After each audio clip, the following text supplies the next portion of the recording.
کبوتر کی وجہ سے گھر پر عذاب کیوں آتا ہے؟ حضرت جعفر فرماتے ہیں کہ کبوتر انبیاء علیہ السلام کا پرندہ ہے۔ جس گھر میں کبوتر ہو اس گھر میں جن و آصیب داخل نہیں ہوتے، حالانکہ اس گھر میں اللہ کا عذاب۔ بسم اللہ الرحمن الرحیم۔ ناظرین، کبوتر ایک ایسا خوبصورت اور دلکش پرندہ ہے جو ہر کسی کو اچھا لگتا ہے، اور یہی وجہ ہے کہ یہ پرندہ اکثر گھروں میں پالا جاتا ہے، اور گھروں کے علاوہ اکثر مزاروں پر بھی یہ پرندہ موجود ہوتا ہے۔ کہا جاتا ہے کہ کبوتر وہ پرندہ ہے جس کے لیے حضرت نوح علیہ السلام نے امن و سلامتی کی دعا فرمائی تھی، اور یہی وجہ ہے کہ کبوتر انسانی آبادی سے مانوس ہے اور کوے کو خوف کی بد دعا دی گئی۔ یہی وجہ ہے کہ کوہ انسانی آبادی سے ہراساں رہتا ہے، اسی وجہ سے لوگ آج تک اسے منحوس سمجھتے ہیں۔ آج ہم آپ کو یہ بتانے جا رہے ہیں کہ گھر میں کبوتر پالنا کیسا ہے، اور یہ کہ کبوتر بد دعا کیوں دیتا ہے۔ اس بارے میں مکمل تفصیل جاننے کے لیے آپ سے التماس ہے کہ ویڈیو کو آخر تک ضرور دیکھیے گا۔ ناظرین، کبوتر پالنے کے بارے میں بات کرنے سے پہلے آپ کو کبوتر کی ایک پرانی کہانی سناتے ہیں۔ تفاسیر میں ہے کہ حضرت نوح علیہ السلام نے جب کشتی کو جودی پہاڑ پر ٹھہرایا تو آپ علیہ السلام نے کشتی کا وہ حصہ کھولا جہاں پرندے رہتے تھے۔ آپ علیہ السلام نے کوے سے فرمایا کہ زمین کو دیکھ کہ اس پہ کتنا پانی ہے، یہ کہ کتنا شہر غرق ہو چکا ہے۔ کوے کو ایک مردار جانور ملا، وہ اسی کو کھانے میں مست ہو گیا، واپس نہ آیا۔ اسی سے عرب کی ایک کہانی مشہور ہے، بھلا تو کوے سے بھی زیادہ دیر لگاتا ہے۔ چنانچہ حضرت نوح علیہ السلام کو خشک اور سخت زمین کی ضرورت تھی، اس لیے اس کے دیر کرنے پر کبوتر کو بھیج دیا۔ کبوتر کو زمین کا کوئی خطہ نظر نہیں آیا تو زیتون کا پتا لے کر حاضر ہو گیا۔ اس سے حضرت نوح علیہ السلام نے اندازہ لگایا کہ پانی کم ہے، جس سے درخت ظاہر ہو گئے ہیں لیکن زیر آب ہیں۔ چند دن ٹھہر کر پھر اسی کبوتر کو بھیجا تو زمین کی کیچڑ میں اس کے پاؤں بھر گئے۔ جب کبوتر واپس آیا تو حضرت نوح علیہ السلام نے اسے دیکھ کر اندازہ لگایا کہ پانی زمین میں جذب ہو گیا ہے، لیکن زمین خشک نہیں ہوئی۔ حضرت نوح علیہ السلام کبوتر کی اس کارروائی پر بہت خوش ہوئے اور اس کے گلے میں سبز طوق پہنایا۔ آج وہی طوق کبوتر کی اس خوش بختی کی خبر دیتا ہے، اور ساتھ ہی حضرت نوح علیہ السلام نے کبوتر کے لیے امن و سلامتی کی دعا فرمائی۔ یہی وجہ ہے کہ کبوتر انسانی آبادی سے مانوس ہے اور کوے کو خوف کی بد دعا دی۔ یہی وجہ ہے کہ کوہ انسانی آبادی سے ہراساں رہتا ہے، اسی وجہ سے لوگ آج تک اسے منحوس سمجھتے ہیں۔ ناظرین، یہ تو تھی کبوتر کی کہانی کہ کیسے کبوتر نے حضرت نوح علیہ السلام کی بات مانی اور ان کے لیے خبر لانے کا کام کیا۔ آئیے اب بات کرتے ہیں کبوتر اور پرندے پالنے کے بارے میں۔ تو ناظرین، اس حوالے سے آپ کو بتاتے چلیں کہ فقہا کے نزدیک گھروں میں شوقیہ پرندے رکھنا اور پالنا جائز اور مباح ہے، بشرط یہ کہ ان کی غذا، سردی گرمی اور بارش سے حفاظت کا مناسب بندوبست کیا جائے، اور جب اہل خانہ باہر جائیں تو ان کی غذا اور دیکھ بھال کا کوئی مناسب نظم کر کے جائیں۔ روایات میں آتا ہے کہ حضرت سیدنا انس رضی اللہ تعالیٰ عنہ کے چھوٹے بھائی نے ایک پرندہ پال رکھا تھا۔ جب رسول اللہ صلی اللہ علیہ وآلہ وسلم ان کے ہاں تشریف لاتے تو اسے کہتے، اے ابو عمیر، پرندے نے کیا کیا؟ یہ حدیث اس بات کی دلیل ہے کہ آپ صلی اللہ علیہ وآلہ وسلم نے پرندے رکھنے سے منع نہیں فرمایا۔ اگر گھر میں پرندہ پالنا منع ہوتا تو آپ صلی اللہ علیہ وآلہ وسلم ضرور حضرت انس رضی اللہ تعالیٰ عنہ کے بھائی کو اس بات سے منع فرما دیتے۔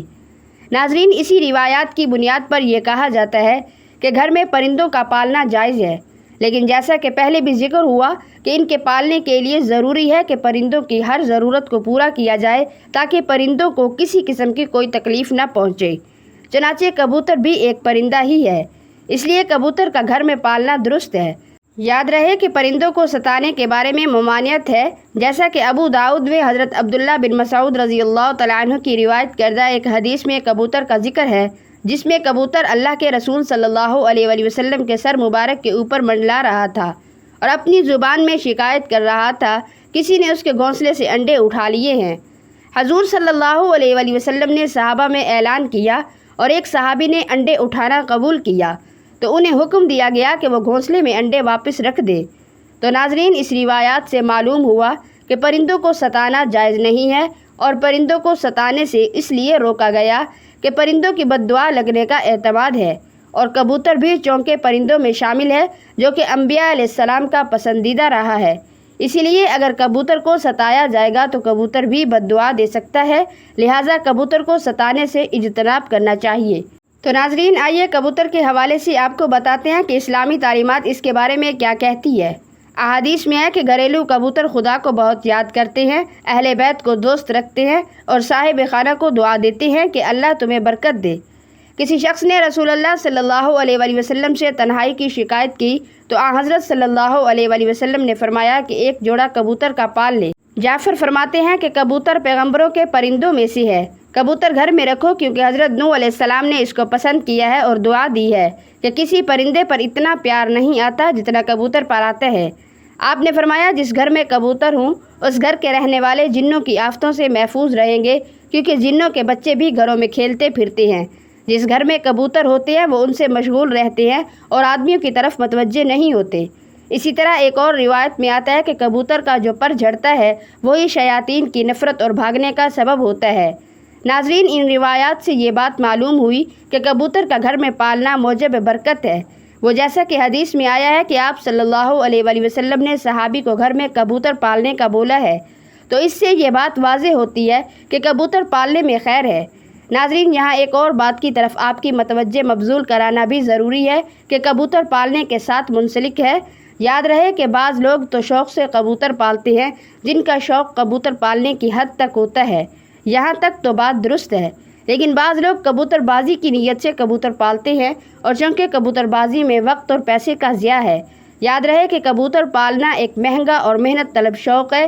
کبوتر بازی کے مقابلے اگرچہ سخت گرمیوں میں ہوتے ہیں، مگر ان کی تیاری سارا سال جاری رہتی ہے۔ شوقین افراد ایک ایک کبوتر پر لاکھوں روپے خرچ کرتے ہیں۔ اعلیٰ نسلوں کے ان کبوتروں کو خاص طریقے سے تربیت دی جاتی ہے اور یہ مقابلے صوبائی اور قومی سطح پر ہوتے ہیں۔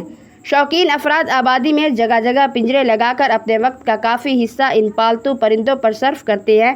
اسی لیے کبوتر بازی کے بارے میں اگر فقہا سے پوچھا جائے تو وہ اس کو درست نہیں فرماتے، کیونکہ اس میں مال و وقت بہت ضیاع ہوتا ہے جو کہ فضول خرچی کے زمرے میں آتا ہے۔ اس لیے ایسے کاموں سے ہمیں بچنے کی کوشش کرنی چاہیے جو کام اللہ اور اس کے رسول صلی اللہ علیہ وآلہ وسلم کی ناراضگی کا سبب بنے۔